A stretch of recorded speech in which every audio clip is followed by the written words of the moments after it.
Hello guys, আসসালামু আলাইকুম। তো তোমরা সবাই কেমন আছো? অনেক দিন পরে আমি ভিডিওটা ছাড়লাম। দেখো, এটা হচ্ছে একটা নীলকণ্ঠ গাছ। আজকে আমি তোমাদের সাথে সব গাছই শেয়ার করব। আমি নার্সারি থেকে কিনা সকল গাছই শেয়ার করব। এটা হচ্ছে একটা পেয়ারা গাছ। এটাতে ফুল এসেছে, বাট হবে কিনা জানি না। এটা হচ্ছে আমার বাড়ির গাছ, যেগুলো আমি ক্রয় করেছি। এটা ড্রাগন গাছ। তো এটা হচ্ছে একটা স্ট্রবেরি গাছ। এটা আমার নার্সারি থেকে নেওয়া। তো এটাতে কিভাবে ফুল আসবে তো আমার একটু কমেন্টে জানাইও। এটা হচ্ছে একটা মালবেরি গাছ।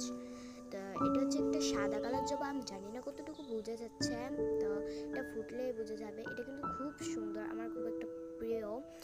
সাদা কালার জবা একটা আলাদা বিষয় না। এটা হচ্ছে একটা লাল কালার গোলাপ। এটা হচ্ছে হলুদ গোলাপ। এটা যদি সকালে দেখাতাম তাহলে আরো সুন্দর লাগতো। তো এটা হচ্ছে একটা সাদা মানে গোলাপ, কিন্তু এটা